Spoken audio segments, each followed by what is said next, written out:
Have you ever noticed how belly fat seems to be the absolute last thing to disappear when you're dieting, but somehow the very first thing to come rushing back the moment you slip up even once? You starve yourself for weeks, you do endless crunches, and that stubborn layer covering your abs? Still there, mocking you every time you look in the mirror. But here's what nobody's telling you. This isn't your fault. Your body is literally biologically programmed to hold on to belly fat like it's the last life raft on a sinking ship. It's an evolutionary survival mechanism that made sense 10,000 years ago, but in today's world, it's working directly against everything you're trying to achieve. But what if I told you there are 7 science-backed strategies that essentially hack this biological programming? Methods that force your body to finally release that stubborn abdominal fat without requiring you to live on chicken and broccoli or spend 3 hours a day in the gym. In the next 15 minutes, I'm going to walk you through each of these 7 proven tricks with the exact reasoning behind why they work and how to implement them starting today. By the end of this video, you'll have a complete blueprint for finally losing that belly fat for good. So let's get right into it. The first strategy is for people who are exhausted by weighing food, tracking macros, and meal prepping every Sunday. Here's what the fitness industry has been telling you. Eat 5 to 6 small meals throughout the day to keep your metabolism fired up. The problem? This approach is not only inconvenient, it's actually counterproductive for fat loss. Every time you eat, your insulin levels spike. And when insulin is elevated, fat burning is essentially shut off. Let me introduce you to a radically simpler approach. Intermittent fasting combined with single-ingredient whole foods. Instead of eating throughout the entire day, compress your eating window to 4 to 8 hours. For most people, this means 1 or 2 meals per day. Maybe you eat between noon and 8 p.m. or just 1 large meal at dinner. During your eating window, fill your meals exclusively with foods that either grow from the ground or walk on the ground. Chicken breast, broccoli, salmon, single-ingredient foods. Not frozen dinners with 17 ingredients you can't pronounce. Why this works? Whole foods have low caloric density. You can eat a massive plate of grilled chicken, steamed vegetables, and a sweet potato, feel completely stuffed, and still only consume 600 to 700 calories. Try that with pizza. You'll consume 600 calories in a few bites and still feel hungry. By eating fewer times per day, you're keeping insulin levels low for extended periods. Low insulin equals fat burning mode. Your body has no choice but to tap into stored fat for energy. And contrary to popular belief, this doesn't slow metabolism. Studies show fasting periods actually increase metabolic rate by boosting norepinephrine. The first week will feel weird. You'll feel hungry at your old meal times. But after that adaptation period, your hunger hormones completely recalibrate. After 2 weeks, most people barely think about food during their fasting window. The hunger disappears. Protein isn't just another macronutrient. It's the single most important factor in determining whether you successfully lose belly fat. First, let's talk about the thermic effect of food. When you eat carbs, your body uses about 5 to 10% of those calories to process them. Fats, about 0 to 3%. But protein? Your body uses 20 to 35% of those calories just for digestion. If you eat 100 calories of protein, your body immediately burns 20 to 35 calories just handling it. Over a day of eating 150 to 200 grams of protein, that's an extra 120 to 200 calories burned just from digestion. Over weeks and months, that's pounds of additional fat loss without extra effort. Second, protein is by far the most satiating macronutrient. Studies show that people who increase protein intake to 30% of total calories automatically reduce their overall calorie intake by 400 to 500 calories per day without trying. They just naturally feel less hungry. When was the last time you overate grilled chicken breast? Probably never. Now compare that to pasta or chips. You can mindlessly consume thousands of calories and still want more. Third, adequate protein is the only thing preventing muscle loss during a caloric deficit. Without it, your body will cannibalize muscle for energy. And muscle burns 50 to 100 calories per day per pound just existing. Lose muscle, and you're permanently lowering your metabolic rate. Best protein sources: chicken breast, turkey, lean beef, salmon, cod, shrimp, eggs, Greek yogurt, cottage cheese. For plant-based: tofu, tempeh, seitan, edamame. Aim for 0.8 to 1 gram of protein per pound of body weight. If you weigh 180 pounds, that's 140 to 180 grams daily. For most men, that's 1 to 2 pounds of animal-based protein sources per day. Critical tip: start every meal with protein first. Eat the chicken, then vegetables, then carbs. This ensures you get enough protein before you're full.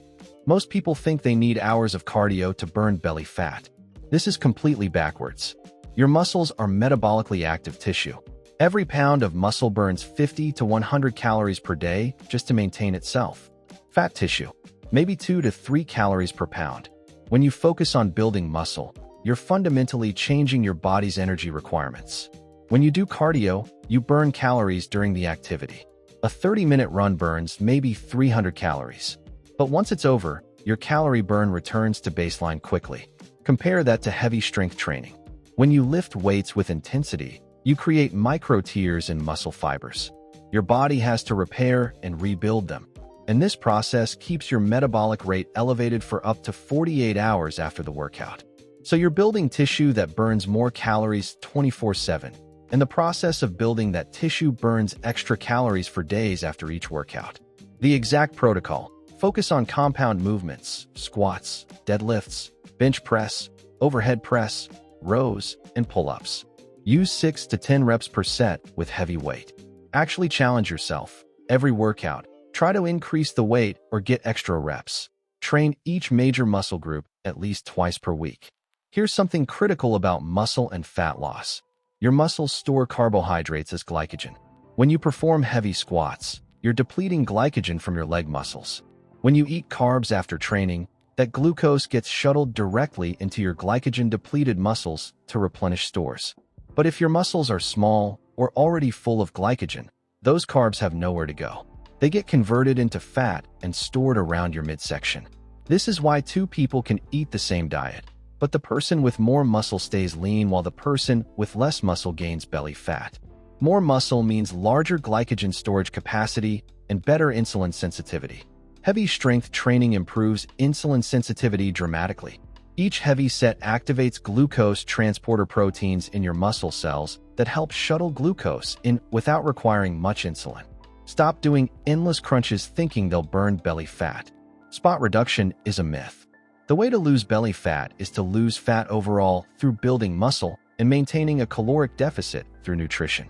If your meals consist primarily of protein, vegetables, and some fruit, it's virtually impossible not to lose fat. But there's a strategic order. Always start your meal with protein and vegetables first. These foods are less palatable than fruit, but incredibly filling and nutrient-dense. Then move on to fruit. Here's why this matters. Fruit tastes good and is naturally sweet. It's very easy to eat large quantities quickly. If you start with fruit, you can consume 300 to 400 calories without feeling full. But if you've already eaten chicken and vegetables, you might only want one apple, which is 80 to 100 calories. Vegetables are the ultimate volume food. A pound of broccoli contains 150 calories. A pound of cauliflower, 100 calories. A pound of spinach, 100 calories. Compare that to pasta at 1,600 calories per pound or bread at 1,200 calories per pound. You can eat until you're stuffed and barely consume any calories. This creates a substantial caloric deficit without hunger or deprivation. Best fruits for fat loss: berries, strawberries, blueberries, raspberries. They're low in calories, high in fiber. Watermelon is 90% water, incredibly filling for few calories. Apples contain pectin, which slows digestion and keeps you full for hours. Avoid fruit juice completely. When you juice fruit, you remove all fiber and concentrate all sugar. A glass of orange juice contains sugar from 4 or 5 oranges, which you could drink in 30 seconds. Try eating 4 whole oranges. You'd be incredibly full halfway through. When your stomach is full of chicken, broccoli, and strawberries, you're not craving chips or cookies. The cravings disappear. Here's the brutal truth. Belly fat is your body's most protected fat store. It's the last place your body wants to pull energy from. For men especially, abdominal fat is the final reserve your body holds on to with everything it's got. This is evolutionary biology. Your body views belly fat as emergency reserves that should only be used when you're actually starving. You need to maintain a consistent caloric deficit for a sustained period before your body finally accepts it needs to tap into those stores. Most people start a diet, see some initial progress, maybe lose face fat and arm fat, but when they don't see their belly shrinking fast enough, they get discouraged and quit. Every time you quit and return to old habits, you immediately gain back whatever you lost, and it all goes straight back onto your belly first. Think about fat loss like peeling an onion. It happens in layers. First water weight, then fat from your face and arms, then thighs and shoulders, then lower back, and finally, eventually, from your lower abs and deep belly fat. If you want to get to that final layer, you have to stay consistent through all previous layers. You can't peel an onion from the inside out. For most men carrying significant belly fat, you're looking at a minimum of 8 to 12 weeks of consistent dieting to see dramatic changes. If you're very overweight, 16 to 24 weeks or longer. This approach is designed for sustainability. You're only eating once or twice per day, fewer decision points. You're eating until you're full, no psychological torture. You're eating real foods that make you feel good. You're not obsessively counting calories. You're including foods you enjoy. Around the 4 to 6 week mark, progress often stalls. This is completely normal. Your body adapts. This is where most people quit. But you just need small adjustments. Maybe extend your fasting window by an hour. Maybe reduce starchy carb portions slightly. Maybe add an extra training day. The people who lose significant belly fat are the ones who push through multiple plateaus, not the ones who give up at the first sign of slowing progress. Carbohydrates and dietary fats aren't your enemy. Completely eliminating either one is a mistake that makes your diet unnecessarily difficult. Many best protein sources naturally contain fat. Salmon has omega-3s. Steak has saturated fat. Eggs contain fat. This is completely fine. Don't obsess over the leanest cuts or removing egg yolks. Where you need thoughtfulness is added fats for cooking. Butter, olive oil, avocado oil, coconut oil. 1 tablespoon contains about 120 calories. But you should absolutely use enough to make your food taste good. If meals are bland and boring, you won't stick with your diet. 1 to 3 tablespoons of oil or butter per meal is totally reasonable. Use butter to cook your steak. Use olive oil for your vegetable stir-fry. Season your food generously. Adobo, Cajun seasoning, garlic powder, smoked paprika have essentially 0 calories, but can completely transform bland chicken into something you look forward to eating. Now carbohydrates. Yes, excessive carbs from refined sources contribute to fat gain. But strategically including starchy carbohydrates can actually improve your results. Starchy carbs like rice, potatoes, and oats make meals more satisfying. They provide workout energy.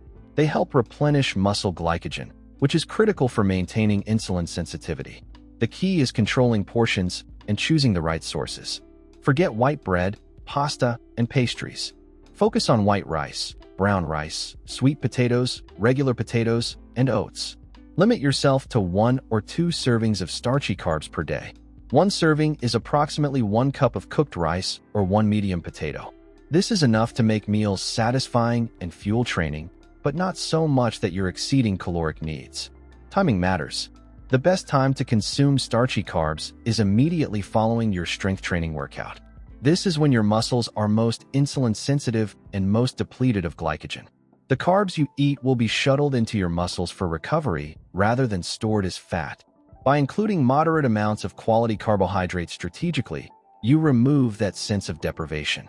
You can enjoy a delicious meal with rice or potatoes without guilt because you know it fits your plan. This is arguably the most important of all.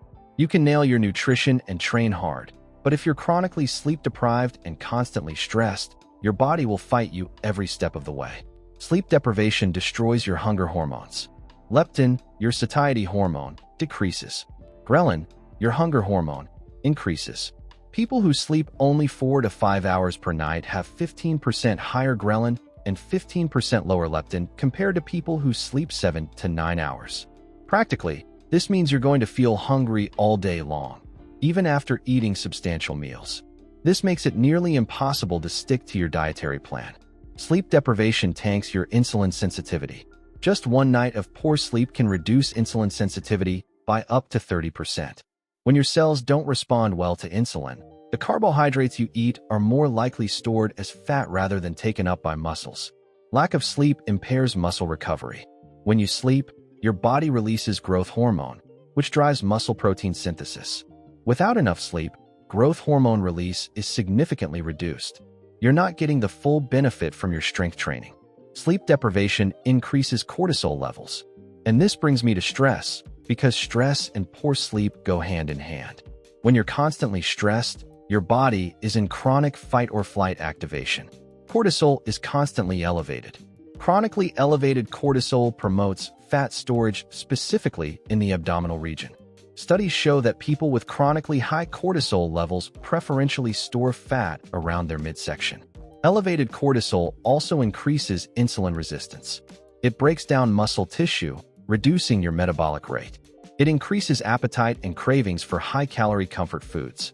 It impairs your decision-making and self-control. Chronic stress creates the perfect biological environment for gaining belly fat and the worst possible environment for losing it. You can't eliminate all stress, but you can change how your body responds through specific practices. Start with meditation. Studies show just 10 minutes of daily meditation can reduce cortisol levels by up to 25%. Set aside 5 to 10 minutes every morning. Sit comfortably, close your eyes, and focus on your breathing. When your mind wanders, gently bring attention back to your breath. That's it. Deep breathing exercises are incredibly effective. When you notice stress, take 2 minutes for diaphragmatic breathing. Breathe in slowly through your nose for 4 counts. Hold for 4. Breathe out slowly through your mouth for 6. Repeat for 10 to 12 cycles. This activates your vagus nerve and directly tells your body to reduce cortisol production. Now optimize your sleep. Establish a consistent sleep schedule. Go to bed at the same time every night and wake up at the same time every morning, even on weekends. Your body thrives on consistency. Make your bedroom a sleep sanctuary. Cool temperature between 65 to 68 degrees. Completely dark with blackout curtains or a sleep mask. Quiet with earplugs or white noise if necessary. Eliminate screens for at least 1 hour before bed. Blue light suppresses melatonin production, making it harder to fall asleep. Avoid caffeine after 2 p.m. Caffeine has a half-life of 5 to 6 hours. If you have coffee at 4 p.m., half that caffeine is still in your system at 10 p.m., disrupting your sleep. Consider taking 300 to 400 milligrams of magnesium glycinate about 30 minutes before bed. Most people are deficient in magnesium, and this mineral is crucial for sleep quality. You need 7 to 9 hours of quality sleep per night, not 5 to 6 hours. 7 to 9 hours every single night. From a fat loss perspective, sleeping 8 hours versus 5 to 6 hours might be worth an extra 300 to 500 calories of fat loss per day when you account for better insulin sensitivity, lower hunger hormones, more energy, and reduced cortisol-driven fat storage. Prioritize your sleep. Treat it like the non-negotiable it is. And manage your stress through daily meditation, breathing exercises, and setting boundaries. When you optimize sleep and manage stress, everything else becomes easier. Let's bring this all together. We've covered 7 proven tricks that actually melt belly fat. Trick 1. The simplified eating protocol. Compress your eating window to 4 to 8 hours with 1 or 2 meals of single-ingredient whole foods. Trick 2. The protein priority principle. Make protein the foundation, aiming for 0.8 to 1 gram per pound of body weight daily. Trick 3. Train to build, not to burn. Focus on heavy strength training with compound movements to build metabolically active muscle. Trick 4. The fruit and vegetable strategy. Fill meals with massive quantities of low-calorie vegetables and moderate fruit, eating protein and vegetables first. Trick 5. The consistency factor. Understand that belly fat is the last to go and commit to 8 to 16 weeks or longer. Sustainability is more important than perfection. Trick 6. The strategic balance. Include enough dietary fat to make meals delicious and 1 to 2 servings of quality starchy carbs per day, preferably post-workout. And Trick 7. Sleep and stress management. Prioritize 7 to 9 hours of quality sleep every night and implement daily stress reduction practices like meditation. This isn't the only way to lose belly fat, but what I've given you today is the approach that offers the best combination of effectiveness, simplicity, and sustainability for most people. It doesn't require you to eliminate entire food groups or buy expensive supplements. It doesn't require you to live in the gym or count every calorie obsessively. It requires you to follow simple principles consistently over time. And that consistency is what actually gets results. Most people fail not because they don't know what to do, but because they can't stick with it long enough. So take these 7 tricks, implement them starting today, and commit to staying consistent for at least 12 weeks. Stop looking for the perfect plan and start executing on a good plan consistently. Your future self will thank you.